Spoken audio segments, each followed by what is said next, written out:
Resort on Cable Beach. This year, the association honored the fireman, Chris Braun. I really thank you all for, supporting me up in my top, down to the very lowest bottom. I was a little scared earlier because I said, well, I don't know how many people are going to be filling these seats. And earlier, the seats was a little empty, so I was getting scared. So I looked at Mr. Petty, and I say, boy, Mr. Petty, you tell me if you have a full house. I was getting a little shaky and a little scared, but, he delivered, and we have a full house. And, I want everybody to really put their hands together for, coming out and showing support for the Beaches Luncheon and supporting me through my career. Well, let's check out some of the persons that carted away with all the hardware yesterday. How about Lothario Collimans? He won the Junior Male Athlete of the Year award when it came to field events. Anthony Strawn also collected the Junior Female Athlete of the Year award. The sensation sprinter from SAC, congratulations. Now to the Ronald Cartwright Female Athlete of the Year award when it came to the field events. How about Tamara Myers? She won, but her coach, Peter Pratt, collected and took the spotlight. Let's move to cross country. Female Athlete of the Year in the cross country was Unique Rule. She was simply outstanding in 2011. Now let's move to the male cross country Athlete of the Year award went to James Audley Carey Jr. Congratulations. Now let's jump on over to the Female Collegiate Athlete of the Year award when it came to the field events. How about high jumper Kenya Culmer? She carted away with the award. Texas A&M Demetrius Pinder from the Second City, Freeport, Grand Bahama. He won the Male Collegiate Athlete of the Year award. Tony Williams Darling collecting the Female Junior Athlete of the Year award for Shanae Miller. She was not in attendance. Congratulations to Shanae. Rocking the podium once again, the Earl Bethel Junior Male Athlete of the Year award went to Lothario Collimans. The young man was simply outstanding in 2011. Well, the 36th edition of the Cacklet High Invitational Basketball Tournament came to a close on Saturday night at the Jack Haywood Gym. Ricardo Lightman was courtside and has the call. Blow your whistle, Rick. The St. George's Jaguars went into the championship focus and determined to get that can't win the big one monkey off their back. The Mohawk Blue Jays, the defending champions and tip-off champions, had a game plan, pressure the ball on both ends of the floor. While that pressure basketball resulted in a 10-7 lead after 8 minutes of play. The Jaguars then went back to basic. Denny Woodside and Marco Russell picking up the slack. The Blue Jays, Kendrick Davis and Travis Rowe went to work. Guess what? Irvin Lewis on the bench in this one, 16-14 Blue Jays at the break. In the third period, a carbon copy of the first and the second. The Blue Jays control basketball. Frustration on the part of the St. George's Jaguars, 29-23 in favor of the Blue Jays. The 8 Mohawk Blue Jays coach Quinton Hall stuck to the game plan in the fourth period, pressure ball, and also the Jaguars simply having some problems.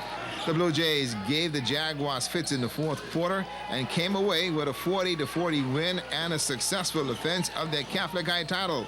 Coach Derek Wells said it was a team effort and Irvin bench for the game. 8 Mohawk is indeed a complete basketball team. We came here with a little incident today. We wasn't sure if we was going to even play this game.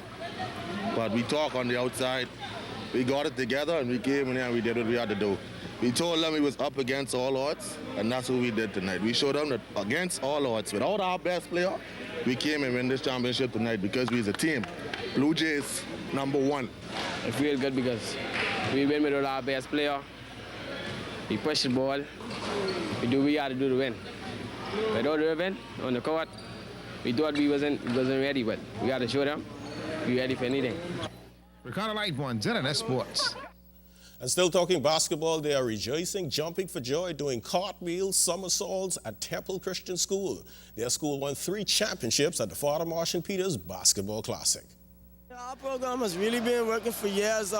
This year, we saw the results of the work we've been putting in throughout the years.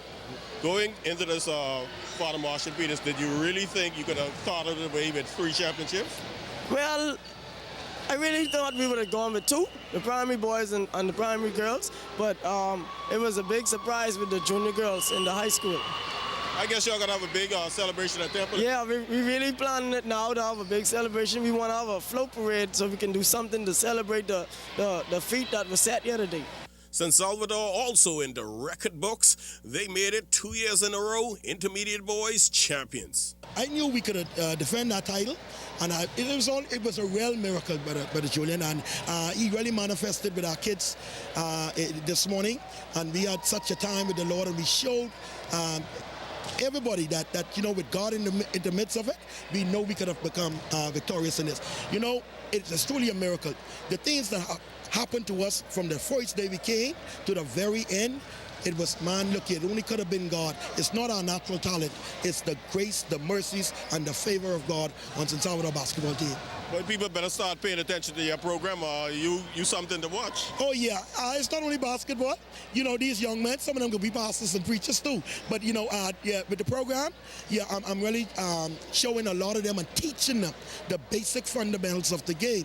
I'm showing them, the game could do good for you, but you got to be disciplined to the game. And, a lot of them is developing that. Now, although Harbour Island didn't win a championship, they should be congratulated because they had 3 teams in the championship game. We had 5 teams and 3 of our teams made it, so I think they should be congratulated. But are you a little disappointed with our second place, though? Yes, we are, especially with our primary girls because they only lost by 1. But we'll take anything that they gives us. This year been like a rebuilding year for us.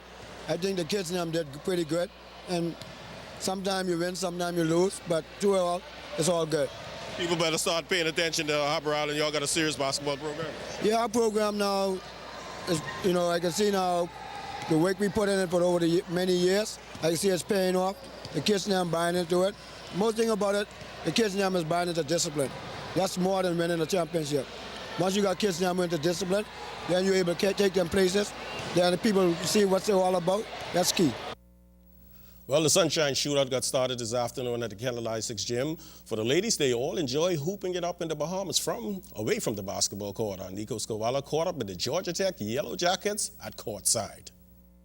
Bahamas has been great. I mean, we came here earlier my freshman year about 3 years ago, and we loved it, had a great time, and it's been the same. I mean, we went to Straw Market the other day, and we really been having a great time. Well, we've been to this tournament before 3 years ago, and we had a great experience. The people here are really friendly, and we've done a lot of sightseeing today. The kids are going to go out and swim with the dolphins and do that tour, and we've done the Straw Market, and we took my staff on a catamaran tour last night, Sunset Cruise. So we're really enjoying the island and enjoying our experience. All right. Now, what do you guys plan to do in the tournament? You guys going to take it one game at a time, or you guys just going to, how you going to do that? Well, we approach every game just taking it one game at a time. We play 8 5-minute games, which is a 40-minute game for us, and we just try to break it down and keep it as simple as possible. But we understand when you go on the road or neutral floor or someone else's gym that, you have to take it one possession at a time. Whenever we come down to a tournament, like whenever we go on the road, we always have this extra focused mentality that we know that this is a neutral court and anything can happen. So we just try and come in and put our best foot forward.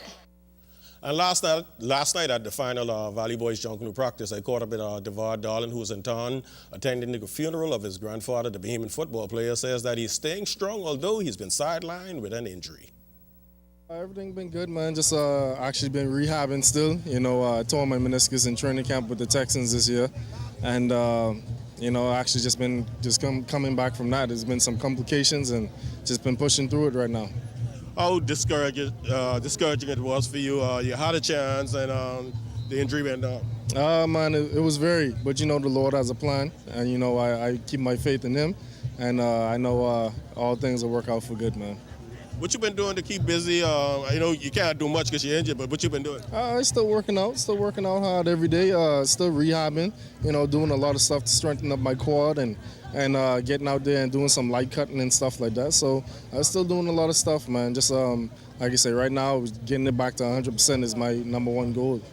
You guys started pretty hot, the Texans, and then you started fading just like the sun set. Yeah, man, they tend to